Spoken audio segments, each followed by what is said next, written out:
நான் மீண்டும் மீண்டும் சொல்கிறேன், இதை தள்ளிவிடாதே. லைக், சப்ஸ்கிரைப் செய்து முழுமையாக பார்க்கணும். இந்த வீடியோவை முருகனை கண்களில் நிறுத்தி ஒரு நொடி நின்று பாரு.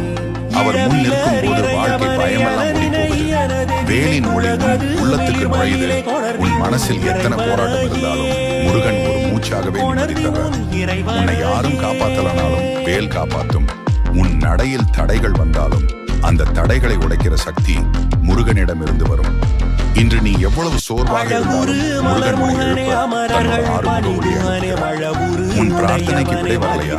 கவலைப்படாதே, முருகன் தாமதிக்கிறார், ஆனால் தவறுவதில்லை. உனக்கு சரியான நேரம் வந்ததும் வாழ்வை தலைகீழா மாற்றிடுவார். வேலின் முனை போல உன் பாதை நேராகும். எதிரிகள் பேசிய விஷமெல்லாம் வீணாகும். ஏன்னா முருகன் உன்னை பார்த்து சிரிக்கிறார். அவர் சிரிப்பே உன் வாழ்வின் வலிமை நம்பிக்கையை மீண்டும் உயிர்ப்பிக்கும். எத்தனை முறை விழுந்தாலும் மீண்டும் எழு. ஏன்னா முருகன் உனக்காக போராடுறார். நீ